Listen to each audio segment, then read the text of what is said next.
ஆண்டவராகிய இயேசு கிறிஸ்துவின் இனிய நாமம் மகிமைப்படுவதாக. இந்த மாதத்தின் முதல் நாள் காலை வேளையில ஆண்டவருடைய நாமத்தை நாம் உயர்த்துவோமாக. உங்கள் ஒவ்வொருவருக்கும் இந்த புதிய மாதத்தின் வாழ்த்துதலை நான் தெரிவிக்கிறேன்.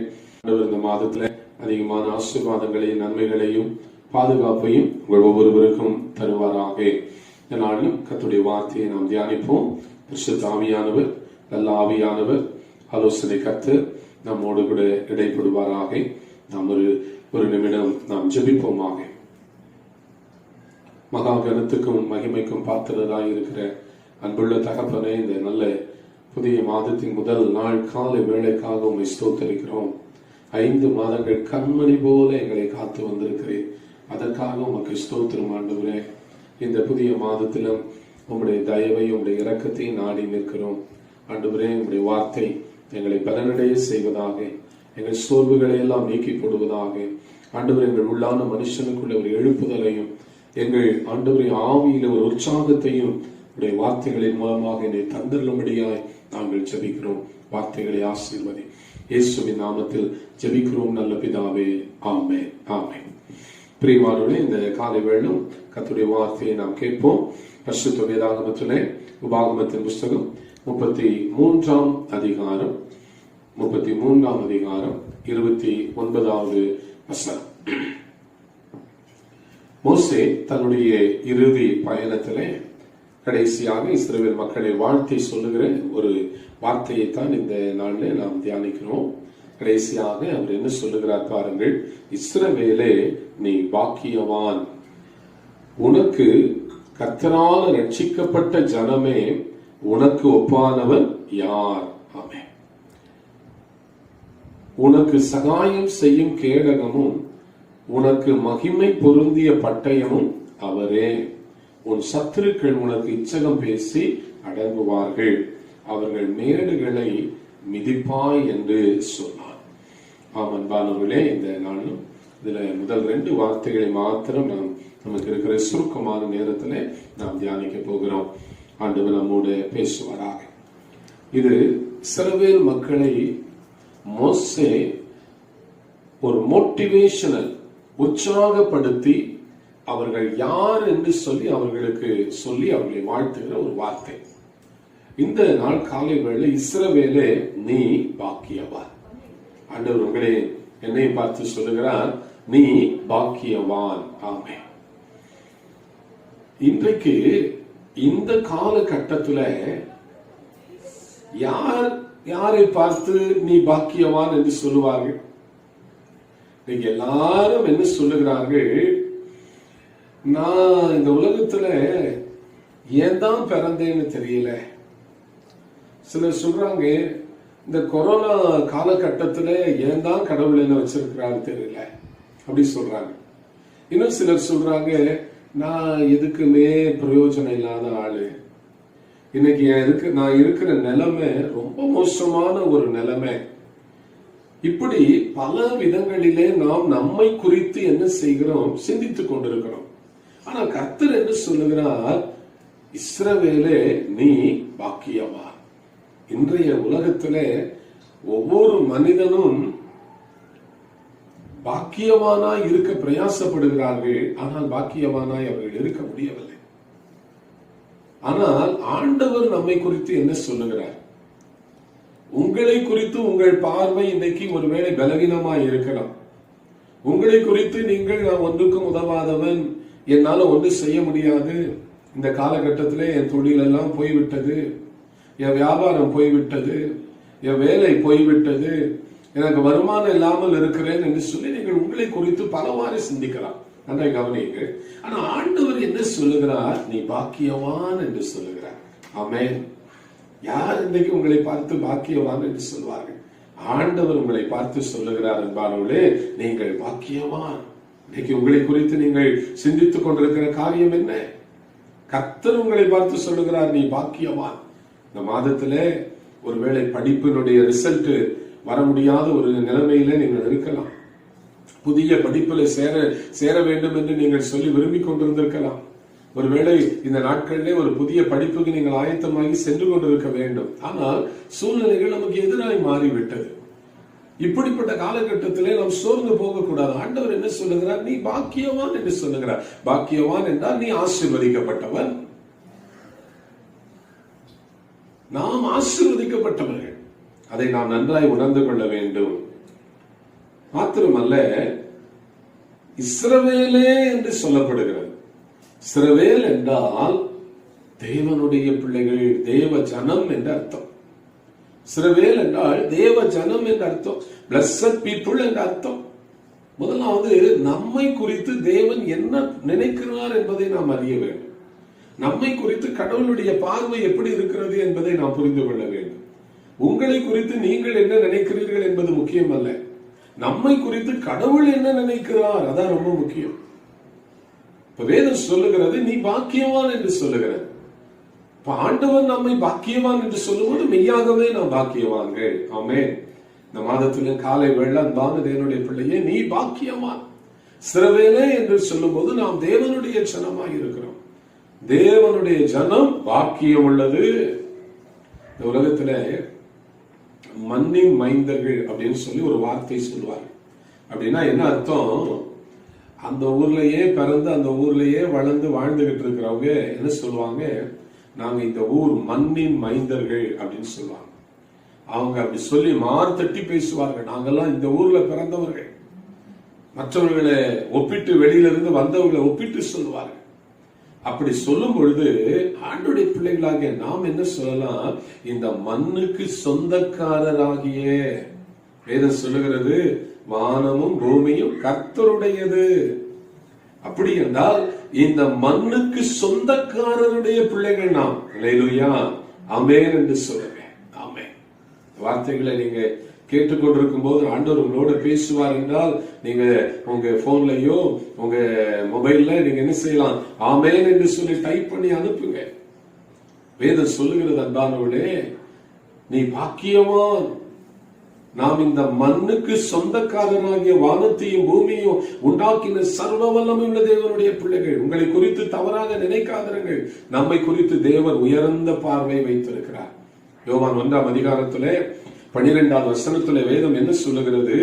அவருடைய நாமத்தின் மேல் விசுவாசம் உள்ளவர்களாய் அவரை ஏற்றுக்கொண்டவர்கள் எத்தனை பேர்களோ அத்தனை பேர்களும் தேவனுடைய பிள்ளைகள் என்கிற அதிகாரத்தை கொடுத்தார் என்று சொல்லி வாசிக்கிறோம்.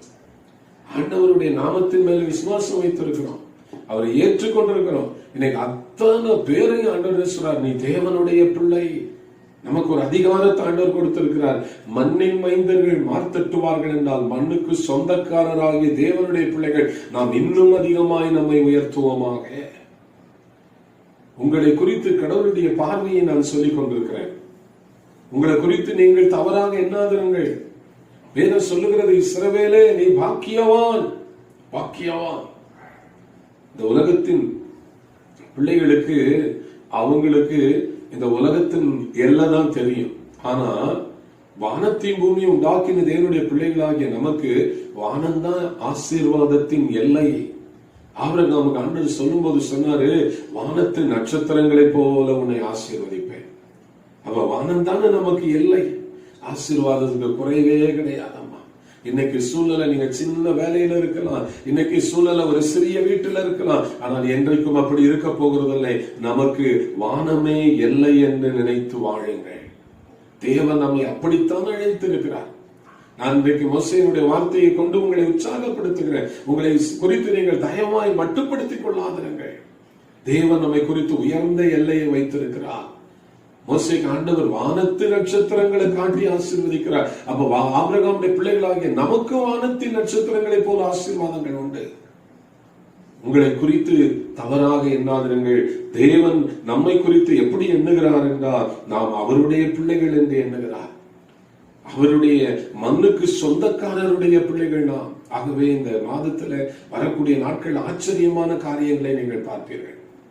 விசுவாசிக்கிறீர்களா? உங்களால விசுவாசிக்க முடிகிறதா? நம்பிக்கையோட காத்திருங்கள். வரக்கூடிய நாட்களில் மிகப்பெரிய மாற்றங்களை தேவன் நமக்கு கொண்டு வரப்போகிறார். இந்த உலகம் உங்களை பார்த்து பிச்சைக்காரன் என்று சொல்லலாம்.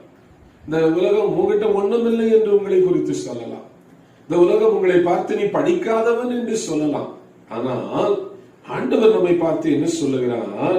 நாம் இந்த உலகத்துல கர்த்தராலே நாம் ஆசீர்வதிக்கப்பட்டவர்கள். கர்த்தராலே ஆசீர்வதிக்கப்பட்ட உலகத்தின் பார்வையிலே நாம் கடன்காரர்களா இருக்கலாம்.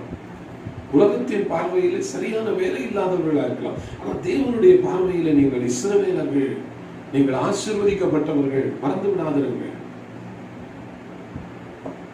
தேவன் நம்மை குறித்து ஒரு உயர்ந்த பார்வை பார்க்கும்போது ஏன் நாம் நம்மை குறித்து தாழ்வாய் நினைக்க வேண்டும்? இஸ்ரவேல் மக்களை மோசேயே நீ பாக்கியவான் என்று சொல்லுகிறார். ஆனால் அவர்கள் இன்னும் கானானை சுதந்திரிக்கவில்லை, இன்னும் வாக்குத்தத்தங்களை பெற்றுக் கொள்ளவில்லை. அப்பொழுதே அவர்களை அவர் என்ன சொல்லுகிறார்? நீங்கள் சுதந்திரவாளிகள் என்று சொல்லுகிறார், பாக்கியவான்கள் என்று சொல்லுகிறார். ஆகவே இந்த காலை வேளையில உங்களுக்கும் எனக்கும் ஒரு ஆசீர்வாதத்தை கர்த்தர் வைத்திருக்கிறார். அதை யாரும் தடை பண்ண முடியாது. அதை நாம் ஒவ்வொருவரும் பெற்றுக்கொள்ள போகிறோம். ஆமென். ஆகவே இந்த வருடத்தின் இடையில ஏற்பட்ட இப்படிப்பட்ட சூழ்நிலைகளை கண்டு மனம் சோர்ந்து விடாதீர்கள். நமக்கென்று ஆண்டவர் ஒரு சுதந்திரம், ஒரு ஆசீர்வாதம் வைத்திருக்கிறார். அதை நாம் நிச்சயமாக பெற்றுக்கொள்ள போகிறோம். சங்கீதம் 144 12வது வசனத்துல நமது குடும்பங்களை குறித்து, நமது குடும்பத்தை குறித்து ஆண்டவருடைய பார்வையை பாருங்கள். உங்களை குறித்து, உங்கள் பிள்ளைகளை குறித்து ஆண்டவருடைய பார்வை பாருங்கள். அப்பொழுது எங்கள் குமாரர் இளமையில் ஓங்கி வளர்கிற விருட்ச கன்றுகளை போலவும். 144 சங்கீதம் 12வது வசனம். நம்முடைய குமாரர் எல்லாம் எப்படி இருப்பாங்களா? இளமையில் ஓங்கி வளர்கிற விருட்ச கன்றுகளை போலவும், குமாரத்திகள் சித்திரம் தீர்த்த அரண்மனை மூளை கற்களை போல. நம்முடைய பிள்ளைகள் ஆண்டவர் உயர்ந்த இடத்துல வைத்து பேசுகிறார். இளமையில் ஓங்கி வளர்கிற விருட்சங்களை போல குமாரர்கள் இருப்பார்கள். குமாரத்திகள் அரண்மனையில் இருக்கிற மிக அழகான சித்திரங்களை போல நம்முடைய பிள்ளைகள் இருப்பார்கள். 13வது வசனத்துல நமது வாழ்க்கை எப்படி இருக்கும் என்று சொல்லி வாசிக்கிறோம். எங்கள் களஞ்சியங்கள் சகலவித வஸ்துகளையும் கொடுக்கத்தக்கதாய் நிரம்பி இருக்கும். வேலை இல்லை, வருமானம் இல்லை, சூழ்நிலையே எதுவுமே நமக்கு சாதகம் இல்லை. ஆனா ஆண்டவர் சொல்றாரு, இஸ்ரவேலே நீ பாக்கியமா. எப்படி பாக்கியமா? உன் களஞ்சியங்கள் பூரணமாய் எல்லா வஸ்துகளினால நிரம்பி இருக்குமா. உங்கள் கிராமங்களிலே ஆடுகள் 1000 10,000 பெருகும். ஆடுகள் நீ வைத்திருப்பாய் என்றால் 1000 10,000 ஆசீர்வாதத்தை உங்களுக்கு கொடுப்பார். 14வது வசனத்துல நாம் வாசிக்கிறோம், எங்கள் எருதுகள் பலத்தவைகளாயிருக்கும். எருதுகள் சத்துரு உட்புகுதலும் குடியோடி புகுதலும் இராது. எந்த ஒரு சத்துருவும் உனக்கு விரோதமாய் எழும்ப முடியாது. எல்லா சத்துருக்களையும் நீ மடங்கடித்து போடுவாய். வீதிகளிலே நீ கூக்குரல் இடுவதில்லை. எத்தனையோ பேர் தெருக்களிலே ஓலம் இடுகிறார்கள். ஐயோ இப்படி ஆகிவிட்டது, ஐயோ என் பிள்ளைக்கு இப்படி ஆகிவிட்டது, ஐயோ என் பிள்ளைகளை கொண்டு விட்டார்களே என்று சொல்லி கதறுகிற எத்தனையோ பெற்றோரை நாம் பார்க்கிறோம். அப்படிப்பட்ட கூக்குரல் உன் வீட்டில கேட்காது. கடைசியாய் 15வது வசனம் சொல்லுகிறது, இவ்விதமாக சீரை பெற்ற ஜனம் பாக்கியம் உள்ளது. அல்லேலூயா. நமக்கு நம்மளை பற்றி ஆண்டவர் இப்படி வச்சிருக்கிறாரு. நீங்க உங்களை பற்றி சோர்ந்து போகாதீங்க, உங்களை பற்றி தாழ்ந்து போகாதீங்க. வேலை இல்ல, வருமானம் இல்ல, குடும்ப சூழ்நிலைகள் இப்படி ஒன்றையே நினைக்காதீர்கள். இப்படிப்பட்ட காலத்துலதான் ஆண்டவர் உங்களை பார்த்து சொல்லுகிறார், இஸ்ரவேலே நீ பாக்கியவான். உங்கள் பார்வையை மாற்றி அமையுங்கள். கர்த்தரை தெய்வமாக கொண்டிருக்கிற ஜனம் பாக்கியம் உள்ளது. அல்லேலூயா. கர்த்தரை நாம தெய்வமா பிடிச்சிருக்கிறோம். ஆமென். ஜீவனுள்ள தேவனை நாம் உயிருள்ள தேவனை நாம் பிடித்திருக்கிறோம். உயிருள்ள தேவன் உங்களோட என்னோட இருக்கிறார். அவருடைய வாக்குத்தத்தங்கள் மாறாதது. அவர் நம்மை ஆசீர்வதிக்கவே ஆசீர்வதிக்கிற தேவன் அவர். ஆகவே இந்த காலை வேளை அன்பானவர்களே, உங்களை நான் உற்சாகப்படுத்துகிறேன். சோர்ந்து போகாதீர்கள். தாவீது நல்ல தேவனுடைய மனுஷன். அவருடைய வாழ்க்கையில எவ்வளவு பாடுகள், எவ்வளவு உபத்திரவங்கள். ஆனா ஆண்டவர் எல்லாவற்றையும் மாற்றினார். பாருங்கள், 2 சாமுவேலின் புத்தகம் 22ஆம் அதிகாரத்துல 44வது வசனத்துல 2 சாமுவேல் 22:44 அந்நியர் இச்சகம் பேசி எனக்கு அடங்கி அப்படின்ற. தாவீதை ஒரு நாள் எல்லாரும் பகைத்தார்கள், எல்லாரும் அவரை துன்பப்படுத்தினார்கள். ஆனா அதே தாவீது இப்ப சொல்றாரு, என்ன சொல்றாரு பாருங்க, ஆண்டவர் எப்படி மாத்திட்டாருன்னு பாருங்க. அந்நியர் இச்சகம் பேசி எனக்கு அடங்கி என் சத்தத்தை கேட்டவுடனே எனக்கு கீழ்ப்படுகிறார்கள். அல்லேலூயா. தாவீது பாருங்க, ஒரு நாள் ஆடு மேய்க்கிறவர் தான், ஆனா இன்னைக்கு ஆசீர்வதிக்கப்பட்ட நிலைமைக்கு கொண்டு வந்துட்டார். அவர் சத்தத்தை கேட்ட உடனே எல்லாரும் கீழ்ப்படுகிறார்கள், அடங்குகிறார்கள். அடுத்த 45வது வசனத்துல நான் வாசிக்கிறோம். 44வது வசனத்துல நான் வாசிக்கும் பொழுது 44 என்ன வாசிக்கிறோம்? என் ஜனத்தின் சண்டைகளுக்கு நீர் என்னை விலக்கி விட்டு ஜாதிகளுக்கு என்னை என்ன செய்தீர்? தலைவனாக வைக்கிறேன். எப்படிப்பட்ட உயர்வு பாருங்க. ஆடு மேய்க்கிறவன கர்த்தர் எப்படி உயர்த்தி வச்சிருக்கிறார். என் ஜனத்தின் சண்டைகளுக்கெல்லாம் என்னை விலக்கிட்டார்.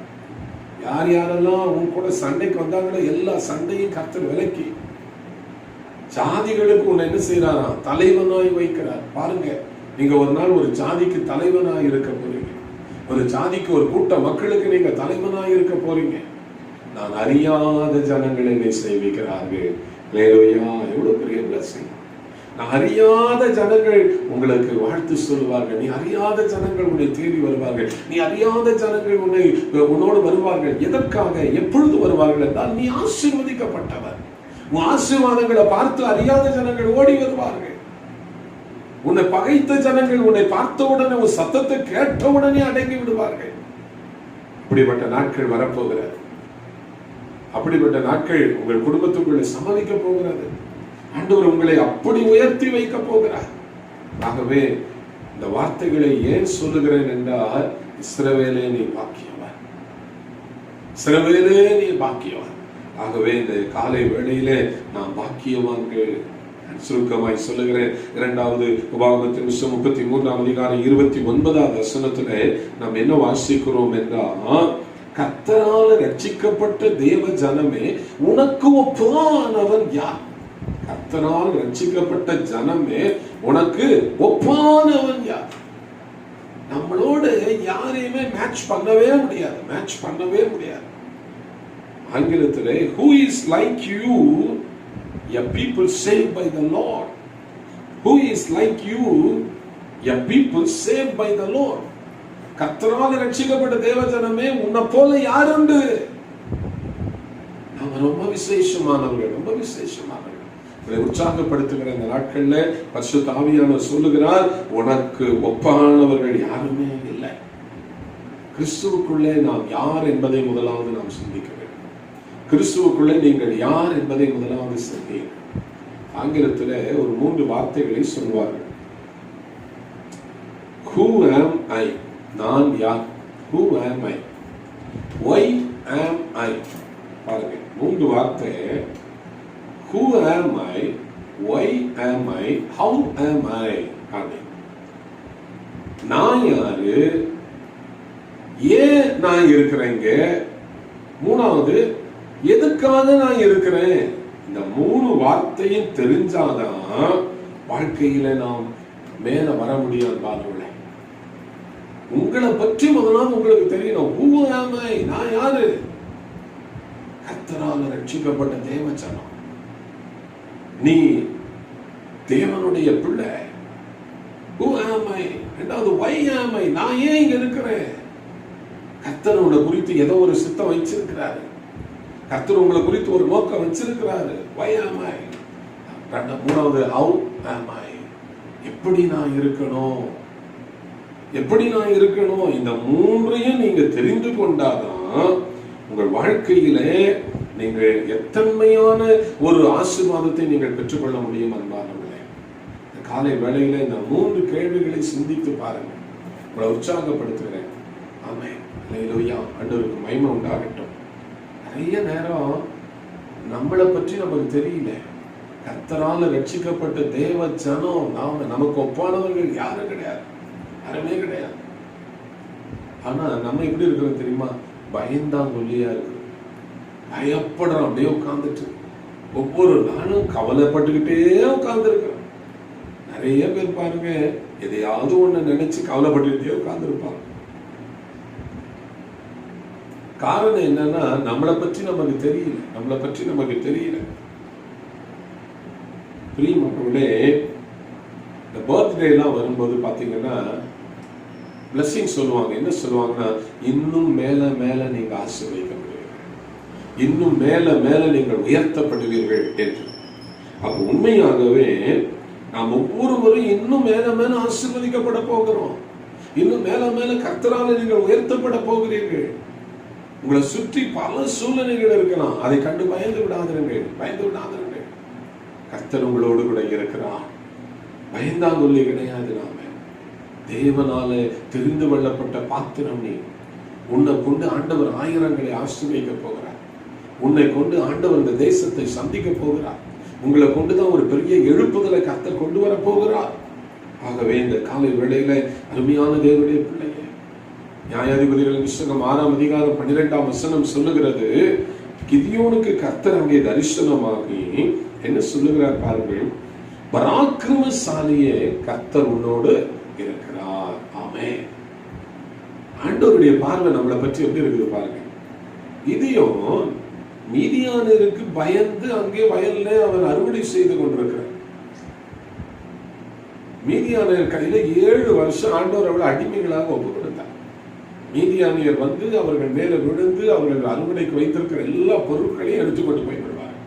பயந்து வாழ்ந்து கொண்டிருக்கிறார். அப்படிப்பட்ட ஒரு சூழ்நிலையில தான் ஆண்டவர் வந்து கிதியோனை பார்த்து சொல்றாரு, பராக்கிரமசாலி. நீங்க என்னைக்காவது உங்களை அப்படி பார்த்துருக்கிறீங்களா? நம்மளும் இன்னைக்கு பூனை மாதிரி தான் நம்ம நினைக்கிறோம். ஆனா புலி மாதிரி நீங்க உங்களை என்னைக்காவது நினைச்சிருக்கிறீங்களா? இன்னைக்கு நிறைய பேருக்கு பாத்தீங்கன்னா இந்த பயம் இருதயத்தை அப்படியே நான் என்ன செய்வேன் ஒவ்வொரு நாளும் பயந்து கொண்டிருக்கிறார். காலை வெள்ள அன்பான என்னுடைய பிள்ளையே, நீ பயந்து கொண்டிருந்த ஆண்டவர் உன்னை பார்த்து சொல்றாரு, பயப்படாத, நீ பராக்கிரமசாலி, பராக்கிரமசாலி, கர்த்தர் உன்னோடு கூட இருக்கிறார். அல்லேலூயா. ஆமென். காலையில இந்த மாதத்துல கர்த்தர் உங்களோடு இருப்பார், உங்க குடும்பத்துல இருப்பார், உன் வேலை ஸ்தலத்துல இருப்பார். உன்னை அவர் உயர்த்த போகிறார். சூழ்நிலைகளை பற்றி நமக்கு கவலை கிடையாது. நம்முடைய ஆண்டவர் வானத்துக்கும் பூமிக்கு சொந்தக்காரர். ஆமென். இது என்ன சொல்லுகிறது? கிதியோன் என்ன சொல்லுகிறான்? அந்த 13ஆவது வசனத்துல தேவதூதன் வந்து சொன்ன உடனே கிதியோன் என்ன சொல்றாரு, ஓ கர்த்தர் எங்க கூட இருந்தா ஏன் எங்களுக்கு இப்படி எல்லாம் நடக்க போகிறது?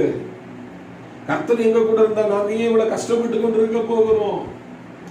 அநேக நேரம் இந்த சோர்வான பலவீனமான பேச்சுக்கள் தான் நம்மை முன்னேறி செல்ல விடாமல் தடுத்து விடுகிறது. அன்பானவர்களே, நிறைய நேரம் மாம்சத்துலதான் யோசிக்கிறோம், மாம்சத்துலதான் பேசுகிறோம். ஆண்டவருடைய அபிஷேகம் பெற்ற பிள்ளைகள் ஆவிக்குரிய நிலையில நாம் சிந்திக்க வேண்டும். இதையும் பாருங்க, மாம்சத்துல பாக்குறாரு, வெளியில் இருக்கிற சூழ்நிலைகளை பாக்குறாரு. அவருக்கு என்ன பிரச்சனை இருக்குது, அவருக்கு என்ன போராட்டம் இருக்குது, இதைத்தான் அவர் பார்க்கிறாரு ஒழிய அங்க தேவனுடைய வார்த்தை அவருக்கு சொல்லப்படுகிறது, நீ பராக்கிரமசாலி, கர்த்தர் உன் கூட இருக்கிறார் சொன்னாலும் அவருக்கு அது புரிய முடியல. ஏன்னா அவருடைய மைண்ட் செட்டப்ல அவர் என்ன ஆயிட்டாரு, நான் ஒரு பயந்தாங்கொல்லி, நான் ஒரு வீக்கானவன், நான் ஒரு பலவீனமானவன். அருமையான தேவனுடைய பிள்ளைகளை வேதம் சொல்லுகிறது, உனக்கு ஒப்பானவன் யார்? நம்ம ரொம்ப ஸ்பெஷல், ரொம்ப ஸ்பெஷல். மறந்துடாதீங்க. உங்களை பற்றி நீங்க நினைச்சுக்கங்க, you are very special, you are very special. சூழ்நிலைகளை பார்க்காதீங்க. ஆண்டவர் உங்களை ஆசீர்வதிக்கிறார், உங்க குடும்பத்தை ஆசீர்வதிப்பார். நீங்க உங்களை மாற்றிக்கொள்ளணும். பராக்கிரமசாலி என்று ஆண்டவர் சொல்லுகிறார். முதல்ல நாம யாருன்னு நமக்கு தெரியும். அவன் வெளியே பார்க்கிறான், வெளி சூழ்நிலைகளை பார்க்கிறான். ஆனா உள்ளதான் நமக்குள்ள எல்லா வல்லமைகளும் இருக்கிறது என்பதை அவன் அறியவில்லை. உங்களுக்கு உள்ளதான் எல்லா வல்லமைகளும் இருக்கிறது என்பாங்க. வெளியே இன்னைக்கு கடவுளையும் கடவுளுடைய வல்லமையும் தேடிக்கொண்டிருக்கிறான். ஆனா கடவுள் எங்க இருக்கிறார்? நமக்கு உள்ளே இருக்கிறார், நமக்கு உள்ளே இருக்கிறார். உள்ளே நீங்க தேடினீங்கன்னா உங்க பவர் என்னன்னு ஆண்டவர் உங்களுக்கு காட்டுவார். அல்லேலூயா. உங்களுக்குள்ள ஒரு பெரிய பவர் இருக்கிறது. உன்னால முடியும்.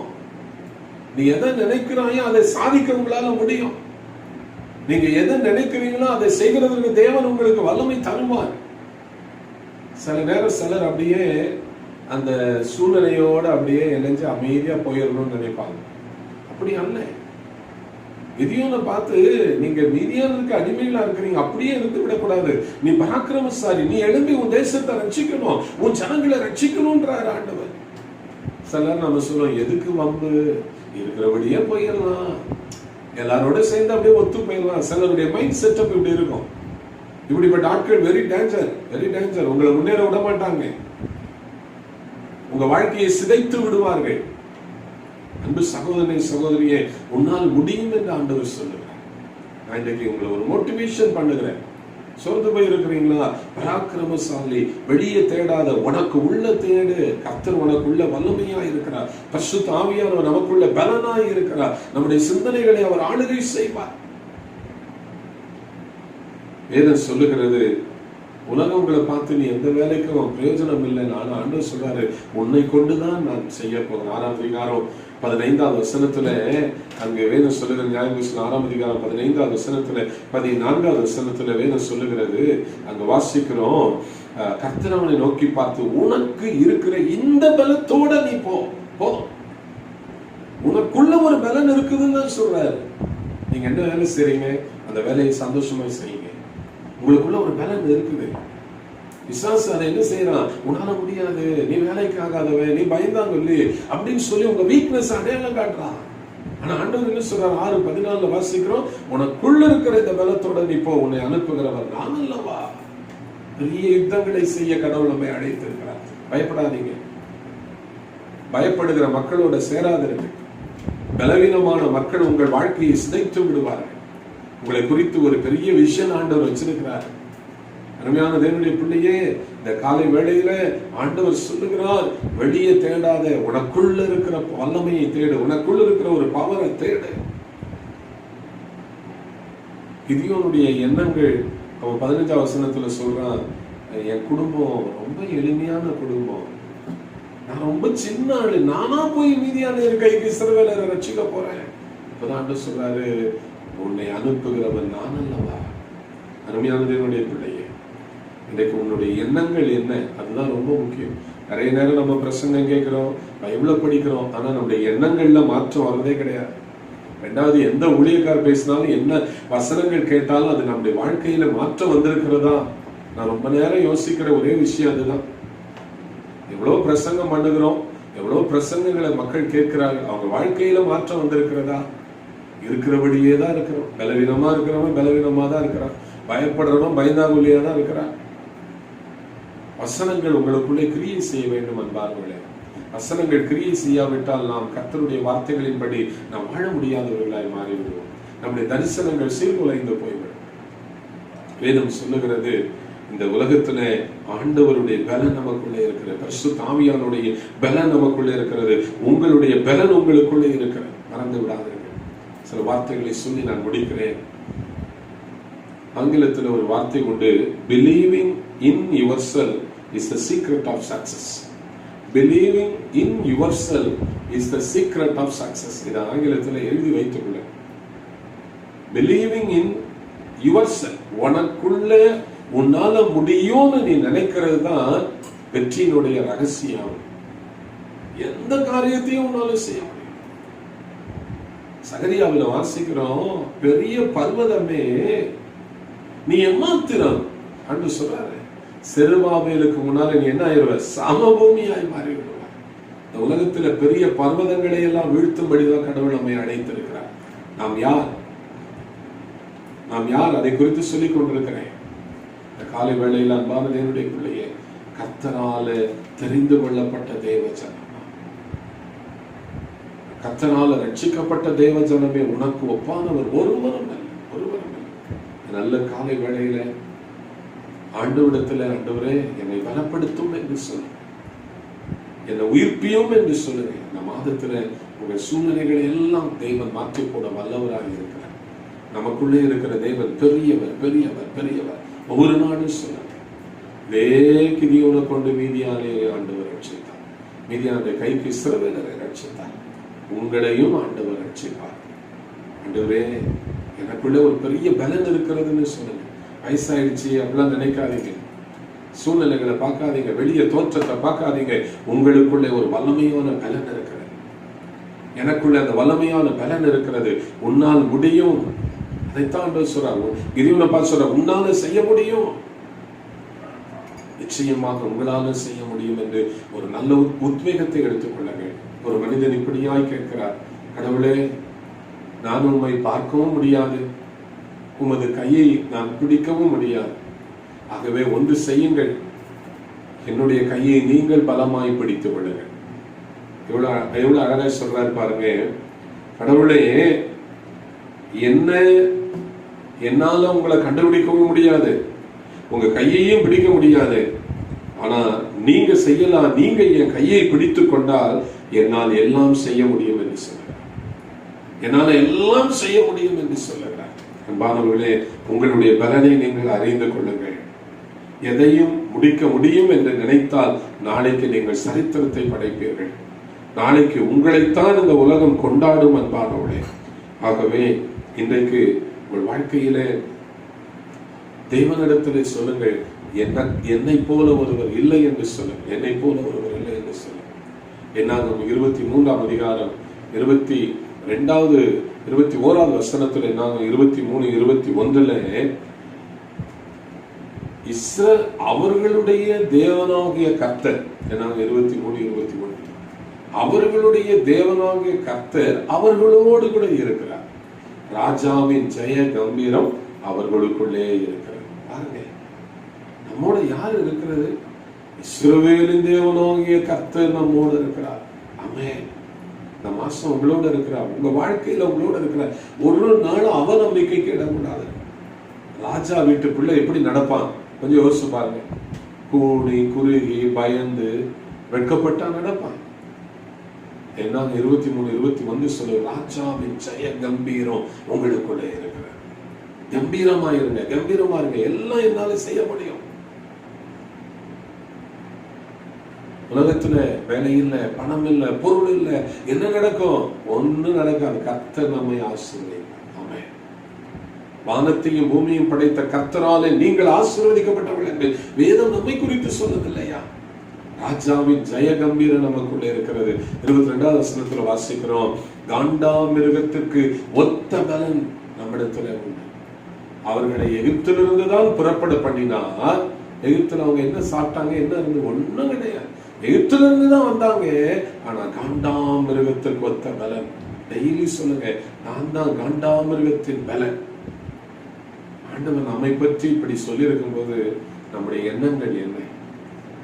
நீங்க கருப்பா இருக்கிறீங்களா, வெள்ளையா இருக்கிறீங்களான்றது முக்கியம் கிடையாது.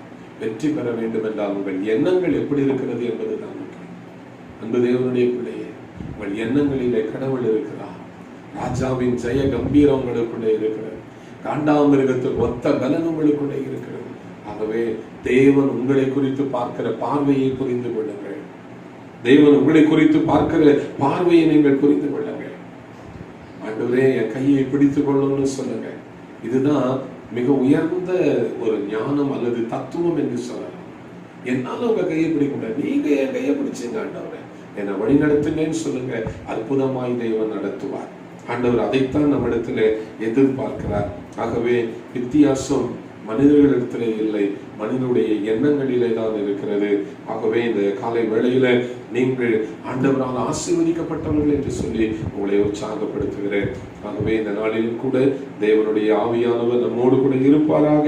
நம்மை குறித்து தேவன் என்ன நினைத்திருக்கிறார் என்பதை நான் சொன்னேன். கடைசியாக பிலிப்பியர் 2ஆம் அதிகாரம் 13வது வசனத்துல, தேவனே தம்முடைய தயவுள்ள சித்தத்தின்படி விருப்பத்தையும் செய்கையும் உங்களிலே உண்டாக்குகிறார். நாட்கள்ல ஏதாவது ஒரு விருப்பம், ஒரு தரிசனம், ஒரு சொப்பனம், ஒரு டிசைர் உங்களுக்குள்ளே மாறி மாறி வந்து கொண்டே இருந்தால் உங்களுக்குள்ளே ஆண்டவர் ஒரு விருப்பத்தை உண்டாக்கி கொண்டிருக்கிறார். அதுதான் ஆண்டவர் உங்களை குறித்து வைத்திருக்கிற சித்தம். ஆகவே அந்த சித்தத்தை உறுதியாய் அடையாளம் கண்டுபிடித்துக் கொள்ளுங்கள். ஆண்டவர் நிச்சயமாக உங்களை ஆசீர்வதிப்பார். ஆகவே இந்த நல்ல காலை வேளைக்காய் நான் ஆண்டவருக்கு நன்றி செலுத்துகிறேன். கேட்ட வார்த்தைகளின்படி, இஸ்ரவேலே நீ பாக்கியவான், கர்த்தரால ரட்சிக்கப்பட்ட தேவ ஜனமே, உனக்கு ஒப்பானவர் யார்? உங்களையும் என்னையும் போல ஆசீர்வதிக்கப்பட்டவர் யாருமே கிடையாது. இந்த நாளை ஆண்டவர் ஆசீர்வதிப்பார், நம் மாதத்தை ஆசீர்வதிப்பார். உங்களுக்குள்ளே ராஜாவின் ஜெய கம்பீரம் இருக்கிறது, காண்டாமிருகத்துக்கு ஒத்த பலன் இருக்கிறது என்று சொல்லி உங்களை வாழ்த்துகிறேன். வெளியே அல்ல, உள்ளே தேவ பலன் நமக்குள்ளே இருக்கிறது. நம்முடைய எண்ணங்களிலே தான் கடவுளுடைய வல்லமை இருக்கிறது. கருப்பா இருக்கிறேன், சௌப்பா இருக்கிறேன்னு அர்த்தம் இல்லை. உங்க எண்ணங்கள் ஸ்ட்ராங்கா இருந்தால் உங்க வாழ்க்கை வெற்றியா இருக்கும் என்று சொல்லி உங்களை உற்சாகப்படுத்துகிறேன். ஆண்டவர் இந்த வார்த்தைகளை ஆசீர்வதிப்பாராக. அன்பின் ஆண்டவரே, இந்த காலை வேளை இந்த வார்த்தைகளை கேட்டு எல்லா மக்களையும் நான் வாழ்த்துகிறேன். ஆண்டவரை, சோர்வுகளை நீக்கி போடும், பலவீனங்களை நீக்கி போடும், உற்சாகத்தின் ஆவி அவர்களை பற்றி பிடிக்கட்டும். என்ன சூழ்நிலைகள் உலகத்தில் இருந்தாலும் வெற்றி எங்களுடைய. எங்கள் ஆண்டவர் எங்களை ஆசீர்வதிக்க வல்லவராய் இருக்கிறார். ஈசாக்கின் நாட்களிலே பஞ்சம் இருந்தது, ஆனால் தேவன் ஈசாக்கை ஆசீர்வதித்து, எகிப்திலே வாதை இருந்தது, இஸ்ரவேலருக்கு பாதுகாப்பு இருந்தது.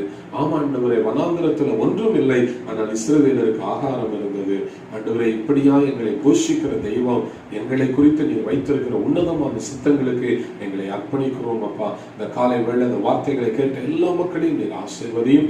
விசேஷமாக இஸ்ரவேலே நீ பாக்கியவான், உனக்கு ஒப்பானவர் ஒருவரும் இல்லை என்ற வார்த்தையின்படி கிதியோனை கொண்டு பெரிய சேனைகளை முறியடித்தவர், எங்களையும் கொண்டு இந்த உலகத்தின் எல்லா வல்லமைகளையும் மேற்கொள்ள தேவன் எங்களுக்கு போதுமானவராக இருக்கிறீர் என்று சொல்லி எங்களை தாழ்த்துகிறோம். எங்களை ஆசீர்வதியும், எங்களை வழிநடத்தும், உடைய வல்ல கிருபைக்குள்ளே எங்களை ஒப்புக் கொடுக்கிறோம். ஆண்டவரே, இந்த மாதத்திலே எல்லா மக்களையும் இரட்டிப்பான ஆசீர்வாதங்களை கொடுத்து ஆசீர்வதிக்கிறாங்க.